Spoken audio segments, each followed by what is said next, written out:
Good evening, everyone, and welcome to this week's solo episode of Talks with Julia, where we focus on topics that will help you to achieve both personal and professional fulfillment at work. If this is your first time joining my live stream, I am your host, Julia Rock, CEO and head career coach at Rock Career Development. And tonight we're going to dive into a really important topic, something that's pretty close to my heart because I feel like there's a lot of conversation around how to actually get a job. And we've covered some of those topics already in some of the prior episodes, whether it's writing the right resume or learning how to stand out in your job search. There's so much conversation around that, and it's necessary because we definitely don't want job seekers to be struggling in the process as they're trying to find their next opportunity.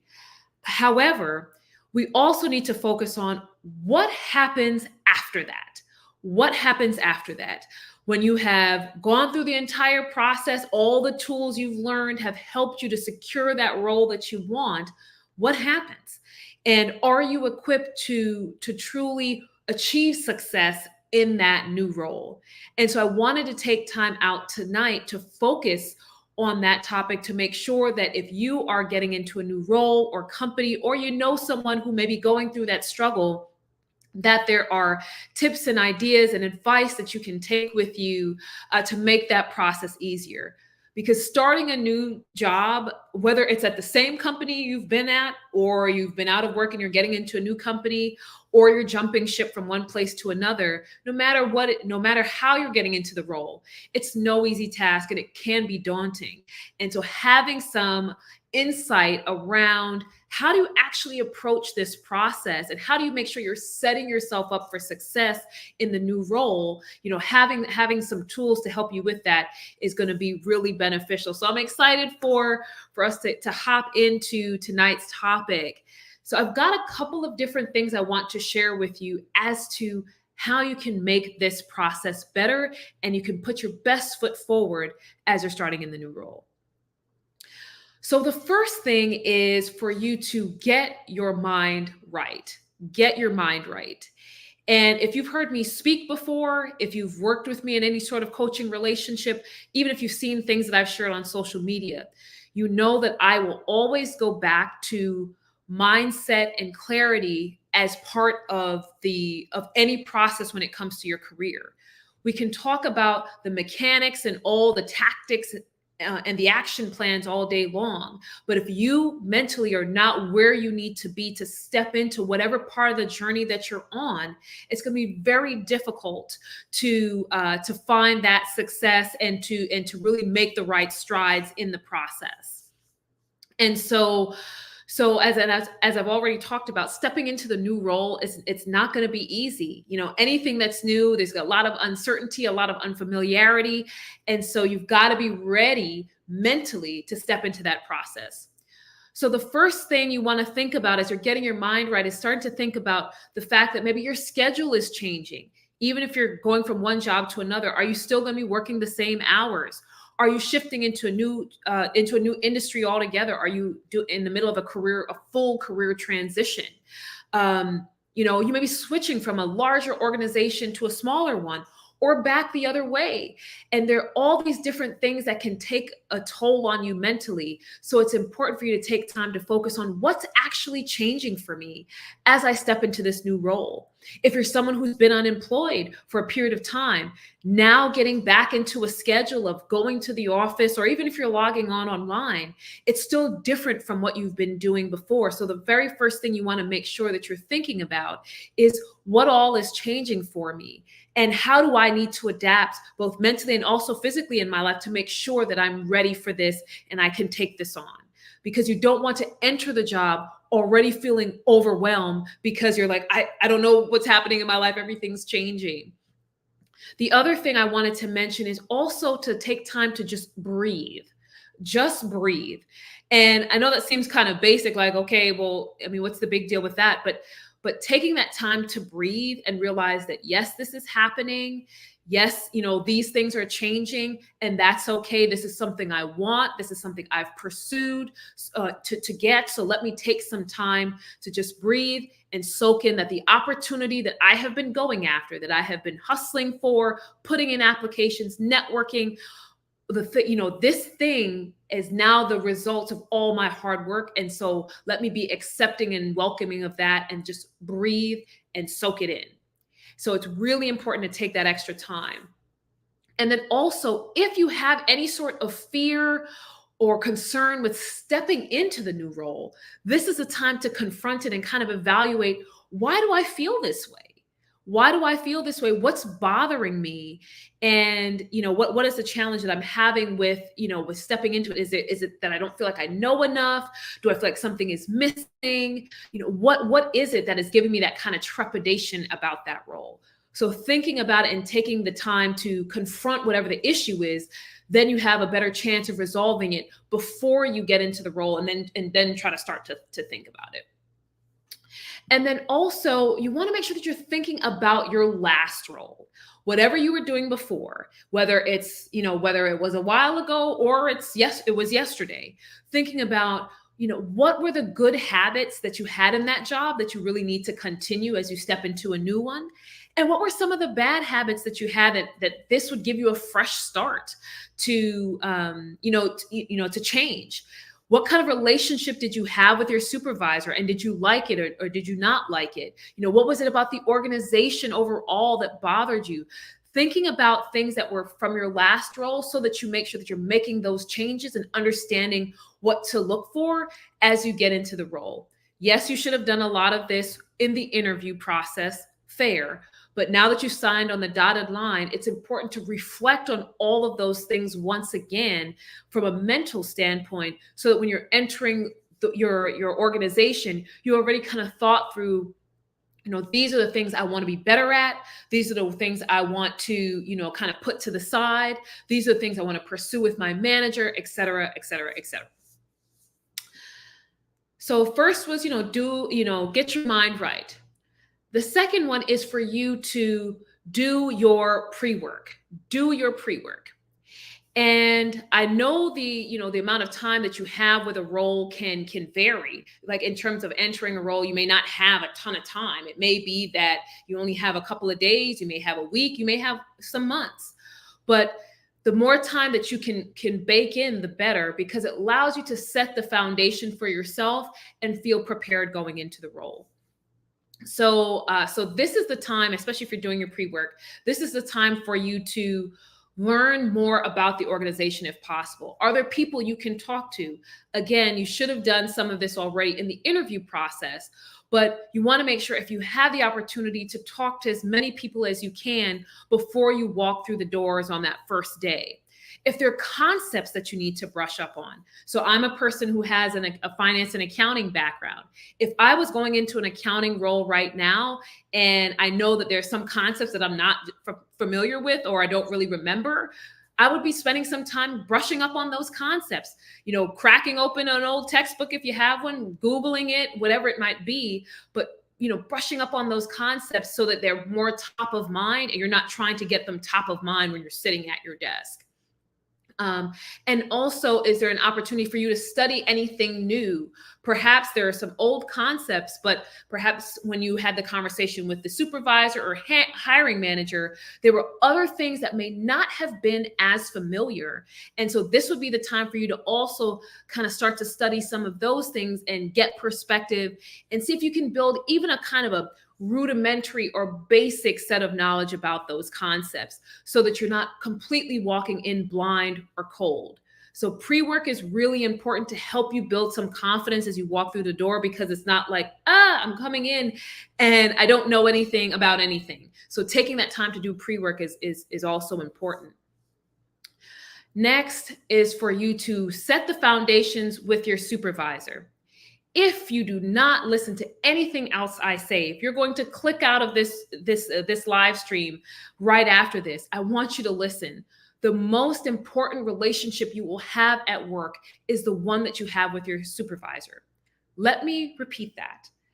The most important relationship you will have at work is the one that you will have with your supervisor. That individual has the power to place you in certain different positions. They're the person who can speak up on your behalf. They're the person who may be in rooms that you are not in just yet to speak on your behalf or to your detriment. And so it's so important for you to nurture the relationship with your supervisor as early as possible when you get into the organization. And, so within that first week that you're there, you should be sitting down with your manager to have a discussion. And there's so much that you should be talking through with your manager. It's not just enough to kind of say, hi, how are you? Fine. You really want to make sure that you're digging into some key areas. And so let me share a few of those with you. One, you want to get their perspective on the role itself and their expectations, and asking, how does my role fit into the overall organization? What is the critical value that my role provides? You may have gotten some of that kind of preliminarily when you were going through the interview stages and the salary negotiation stages. But at this point, now you're sitting down with your supervisor and about to hit the ground running. You need to ask, where does my role fit into this puzzle? What is the value that I'm going to provide? What is it that you expect of me?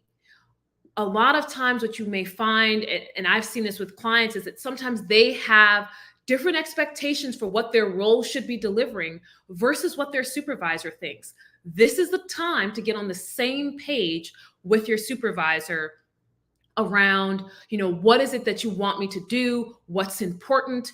And something additional is, what does success look like in the role? They must have a vision as to how, what your performance should look like and what does success look like in the role in terms of them getting the results and the deliverables and the outcomes that they were expecting. And so you also want to ask, okay, outside, be in addition to the success, what are the actual milestones to get you to that success? The first 30 days, the first 60 days, the first 90 days, that will help you to set priorities early on in your role. So making sure you're asking those kinds of questions about what does success look like, and ask them for something tangible, meaning the performance management process. How is performance managed and measured in this organization? How do they view good performance versus not so good performance? Gain some insight into the performance management process so that when the time comes for your performance reviews, that they can't move the goalposts because you didn't know. You want to make sure that you fully understand and you're getting their input and you document that. And that way, as you're going through and working towards those various milestones and the various priorities that have been set, that you're thinking about those also in the context of that performance management process, so that you're equipped for any discussion, whether it's the performance review, or even a promotion discussion. It is so critical that you understand how your organization sees performance, values performance, measures performance. And something else that you also want to talk through with your supervisors, understanding how they like to communicate. Not all supervisors and leaders and managers communicate the same way. Some prefer to just swing by the desk. Others prefer for you to set up time. Others prefer for you to just send them a chat unless it's something critical. So you really want to understand what's the best way to connect with them and to share information, especially if something is urgent or you need their help with something, what works best for them. And that may seem a little bit trivial, like, hey, this is my boss, they should be willing to work through things with me. But understanding each other's styles is a crucial part of having a successful, healthy relationship with your manager. And talking about communication styles is not going to take a ton of time for you to walk through and then understand and execute and moving forward. And then also start to get a little bit of the facts about your role. So who do they see as the most important contacts? Even if you're handing over with someone, you want to understand how your supervisor sees it and where they think you should be spending your time and who they think you should be talking to. Because if you have someone to hand over with, you can try to sync those two up to make sure it's like, oh, okay, is there a disconnect or kind of built into this role that I need to know about? So making sure that you understand who the key contacts are, are there meetings you should already be involved in, or are there meetings that your supervisor is involved in, that they've been thinking about perhaps handing over? And then finally, what are resources that they can make available to you? When you're stepping into a new role, especially if you're stepping into a new company that you're not even familiar with, you're going to need the resources to understand how things work, where things are, what tools are available. So asking for the resources is critically important as well. So key contacts, meetings, resources, ask for those things up front. And then lastly, this is a fantastic time when you're having this conversation with your supervisor early on for you to set boundaries. Set boundaries. When you set those boundaries early on, what happens is that everyone kind of understands what works for you, what doesn't. So you don't want to wait till for several months into the role to then say, "Hey, I've got a sick parent," or "I've got to take my kids or pick up my kids," or whatever it might be. "I live too far away to have this work schedule." Do that up front to say, "Hey, I need a modified work schedule on these days for these reasons. I have to pick up my kids on these days." Whatever your life situation might be, bring that forward up front so that if your supervisor has concerns, they can be addressed at that time. If there's a compromise that needs to be found, it can be addressed at that time. I'll be honest with you, in my career, what I have seen is that when people have not brought forward certain things that are boundaries or work life separations for them, when they haven't brought it forward, but they've just been kind of doing it themselves, it then shows up in the performance discussion, which isn't necessarily the right answer, because you really should be judging on performance. But if your boss feels like, hey, the things that you're pursuing or your work life separations are impacting your performance, it can then show up in your performance review, in whether or not you get a promotion. So you want to make sure that you're voicing any concerns early on, or any boundaries that you need to set. You're voicing those early on so it doesn't show up and bite you later because someone's interpreting it differently, or they have a different expectation as to how you should be handling things. Next, it's important for you to introduce yourself to the team, but while you're doing that, do some recon work. And it's the reason I'm saying that is it's not just important to know everybody's names and kind of, and kind of do that superficial, just hi and greeting folks. You want to know who's who on the team, what roles they play in relation to you, what input you may need to get from them, what output you have to give to them, who has the most knowledge on the team, who's been there the longest, who seems like they have the worst attitude or they have an axe to grind. It's important to start to understand the dynamics of the team. Seeing how they interact together, seeing folks' personalities, not just their jobs, will help you to understand how you need to navigate within this group. Because you can do a phenomenal job on your desk, but if you are not fitting into the team, one, it impacts you and how you feel as a member of the team, but it also will raise concerns to your supervisor and the overall leadership as to, did we make the right decision in bringing this resource into the organization? Let me share a quick story with you about an interview process that I was in. I went through an interview process for a former role, and the interviewer, they asked me, "Hey, do you have any questions for me?" We didn't even get to, they didn't give me any spiel or ask me any questions. They led with, "Hey, what questions do you have for me?" And you're wondering, well, how does this fit into the job role and being successful? Walk with me. They asked me, all the questions, or they asked me to ask them questions, and I shared with them, here's this question, that question. I had about 10 questions. And so I stopped and I said, well, hey, do you want to ask me anything? And the response was, we know that you're smart. We know that you have what it takes to do the work here. What I want to understand is if you are a good fit. And so in your situation, what may be happening is your supervisor is going to be constantly assessing if you're a good fit for the role. They know that you have the skills. They've seen your resume. They know that you're awesome. But in terms of being a fit for the rest of the organization, they're also trying to assess that too. And so you being able to understand how to navigate within the team, understanding the dynamics, understanding the culture, that will help you in order to show whether or not you're a good fit, because you can have one conversation for an interview or multiple conversations for an interview. It's a very different thing when you're working in the organization on a daily basis. And the other thing with getting to know your team members, it's also that they can provide you with insights around the tools and software and some of the additional resources, because your supervisor may have a high level understanding of things. It's usually the folks that are on the ground that are executing things. And even if you're in a leadership role and you're stepping into a leadership role, the person above you may still not know, what all is required. It's the people that are around you within the team that may have more perspective on what's available. So getting to know your team members, asking them questions, gaining their insights and perspectives, and then kind of doing that recon work to understand who's who can also really help to set you up for success in your role. Next, it's important for you to schedule overview meetings and listen more than you speak. So schedule overview meetings and listen more than you speak. And what I mean by that is you may be introduced to your team members, but it's important for you to start to build that foundational knowledge as to what's happening. What is the overall concepts within the group? What is the work that's being done? What is the strategy? Where are the pain points? It's important for you to schedule those overview meetings. And that way you're getting real concepts and real context about how things work in the organization. And it's not just kind of, a one bullet point or one quick comment from your supervisor.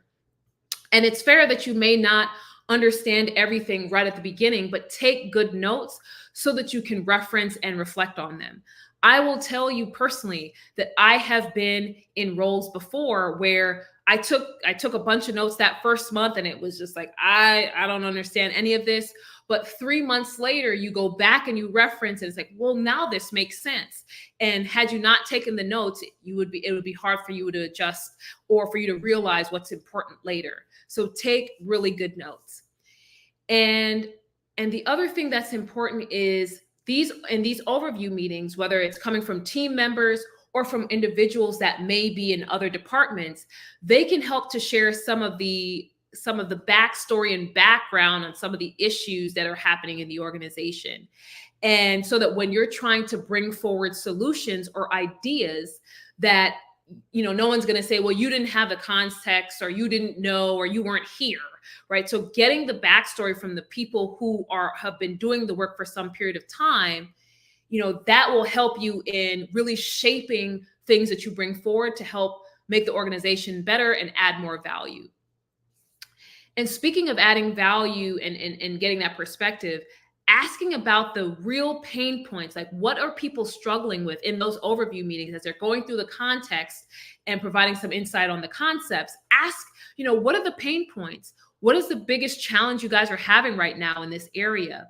This will help you to think about, as you're working towards the priorities that you've discussed with your boss, is there someplace else that you can add more value? People love someone who can come into an organization and solve a problem and make things run better, faster, cheaper. So you understanding the pain points will help to set you up to be able to achieve that kind of an objective. And overall, I want you to remember that success in the workplace is not just about, can I get the work done? That's a large part of it. But it's also important for you to foster good relationships and network and have that, that circle of people that you can reach out to, but also people who are looking at you and understand your work and understand how you work. Because you may not always be able to vouch for yourself, and maybe your supervisor is not always able to vouch. But if there are other people who have gotten to know you, gotten to know your work ethic, gotten to know your work product, and they see that you're thoughtful, that you're a problem solver, these are people that can end up being your advocates. And so it's important to foster and nurture those relationships. And speaking of relationships, it's very important for you to also start to build relationships with your leadership team members. So thinking above your supervisor. As I mentioned, the most important relationship you will have at work is the one that you have with your supervisor. But you want to start building relationships with managers who are above that level. The reason why that's important is because you need to see what they're seeing or think about what they're thinking about. because that's going to drive the type of work that your supervisor is giving you. And, so the people who are above them may be setting the strategy, or they have a vision, depending on what level you are in the organization. They may have this big picture that they're going after. You getting insight into that big picture will, one, help you to better see where your role fits in, but also as you bring forward ideas and suggestions, you can always tie it back to what they're seeing or what their thoughts are for moving forward in the organization. And then also, it's always good to have relationships with folks who are at senior levels, because again, these are people that can speak on your behalf when you can't get into the room. And you want these people to know your work, to see your work, and to know who you are, and to know your name. There's nothing I really appreciate in my roles where I've had relationships with my senior managers, and because they may bring forward an opportunity, they may be able to give me some counsel when I need it, or they can pair me up with another project if they think my skill set is better fit over there. So having those kinds of relationships and having those folks with their eyes on you can also help you to really accelerate and move forward in the organization. And just a couple more, hang with me. The next thing is for you to understand what professional development opportunities are available. So what is there for you to be able to keep growing and learning in your role? Yes, when you first get started, you're just trying to, do the base, trying to manage the base. But also it's important for you to think about, how can I continue to get better and move forward and to learn in this role? And it may be that they have an online learning platform or what have you. You can have that conversation with your supervisor. But whatever the case is, understanding what professional development opportunities are available, what trainings are available, how can you continue to add tools to your tool belt, getting that information early, that also helps you to start to build your own training plan in addition to anything that your boss may be sharing. And the last thing I want to talk about is going back to the time with your supervisor, ensuring that you are, setting up a cadence or establishing a cadence for one-on-ones with your supervisor. And, whether you're starting out kind of bi-weekly because you're just getting started, and maybe you shift that to monthly as you get more comfortable, but ensuring that you have time on your calendar with your boss is critical, so that it's not just about the work tasks that you're doing. It's not just about, hey, I did this, check, check, check, check, check.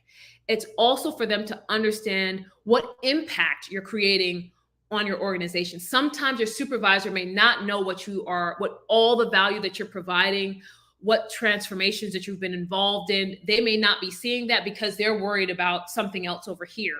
So having those ongoing discussions about the work that you're doing and what you're creating for them to see for themselves can go a long way when it gets to performance review time, or promotions or what have you. And this is also a time for you to ask questions. When you're so early in a role, you want to play the new card as much as possible with your supervisor in this instance, but even with the new team members that you met, even with the folks that were providing you with the overview meetings, and you were listening and writing down notes, ask as many questions as possible so that those individuals can provide you with the knowledge you need, so that as you go through, you're not saying, oh, I don't know anything about this, I didn't hear anything about this. It's important for you to ask those questions, ask the dumb questions early on, so that you can build that base of knowledge a lot more quickly than you just trying to gather the information yourself. And one other critical thing about having these one-on-ones is getting a pulse about their feelings on your performance. I try my best as a leader that if I can give feedback in real time, I do that. So if something happens, I try to give my direct reports, that instant feedback. But you want to make sure that there is a concentrated time where you can receive feedback from your supervisor. You don't want to be surprised when you get to the performance review and they said, hey, you didn't meet this, this, and this. It's like, well, when did we talk about that? It's, so even if your boss is not driving the conversation on performance, you need to ask, how do you see things going? Do you think things are progressing well? Is there something I can do better? Is there something that you expect that's not yet where you need it to be? Asking the questions about your performance will allow you to tweak where necessary, to see where expectations are slightly misaligned, and to do more of something. Feedback doesn't always have to be negative or that you're not doing something. They may be saying, "Hey, you're killing it on this. I would love for you to focus more on this thing that you're really knocking out of the park." So you want to get that feedback as well, so that you're not still trying to do this, and this, when they really want you to just kind of hone in on this one thing here because they see you as a shining or breakout star for that particular area.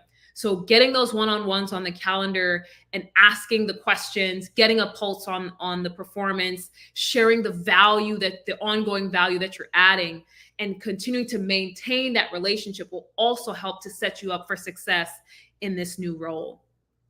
And so with that, I want to quickly recap that, there's so much that we've already talked about in the last 30 minutes as to how you can set yourself up and achieve success in your new role. So let's quickly hit them again. One, get your mind right. Spend the time that you need to think about the new role, think about what's changing for you, think about your values going into it, and are there things from your last role that you want to bring with you or you want to leave behind? Do your pre-work. Are there concepts that you need to brush up on? Are there new things you need to study? How can you get prepared for the actual subject matter of your work? Set the foundations with your supervisor, getting to know them, letting them get to know you, understanding their expectations and what they expect you to deliver, the milestones, what does success look like in the role, how do they measure performance, and then ultimately making sure that you're setting those boundaries with them early on so they know what's important to you, and they know, how things can either be accommodated or not, and if you need to meet in the middle. Introduce yourself to the team and do the recon work. Know who's who on the team, know the personalities, know how roles play together, know where you're supposed to provide deliverables or where you're supposed to receive them. Get their perspective on tools, software, resources. Ask the questions that you need to ask these folks because they're going to be your best folks to ask for help. Schedule overview meetings and listen more than you speak. So get the context and the concepts, that you need for your foundation of knowledge. Again, you're not going to know everything, but take the notes and make sure that you ask questions. Get their perspective on any of the unwritten rules or the backstory that you may need when you start to introduce ideas. And then one of the key things we mentioned was to ask questions about the pain points. What are the pain points that they're experiencing with whatever subject matter area they're working on? And so that hey, this is a place where I can put some attention. And if I bring a solution here, this can really add some additional value. Take time to study. As you receive notes from your organization and you have these meetings, take time to study, review your notes, ask questions. And I will say that if you're taking notes as you're going through these overview meetings and you're talking with the new team members, if you take very detailed notes, ask me how I know it. They will be a lot easier to study. Spend the time with your leadership team members, the steps above your supervisor. Understand what they're thinking, what they're seeing, what their expectations are of you, and expectations are of the overall organization, so that as you're working on things, how it ties back to the overall strategy. And ultimately, it's a fantastic networking opportunity to make sure that you know people in the right places. Understand what professional development opportunities are available. What can you use to keep learning and growing and building subject matter knowledge and building even better relationships? What is available to you? Ask those questions of your supervisor, of your teammates, HR. Ask questions to find out what's available to you. And then lastly, establish a cadence of one-on-ones with your supervisor, whether you start out on one cadence and you shift as you become more comfortable, but get that regular time in the calendar to share work tips or kind of, work lists, sharing achievements, asking important questions, and ultimately also getting a pulse on their feelings about your performance. And so with that, hopefully you found tonight's conversation informative and helpful. We will be back on Thursday with our interview episode. So we'll be back at 7 p.m. Central Time on Thursday. And I wanted to also mention that I'm still taking applications for Pivot, which is my signature coaching program that takes the guesswork and stress out of your career transition process so that you can have a clear path and action plan for your next opportunity. So if that is something that you're interested in, if you're struggling with your career transition or where to move next, you can DM me the word interested or email me at hello@rockcareer.com with the headline interested. And so let's talk and see how I can help you. Thank you again for tuning in, and I'll see you next time.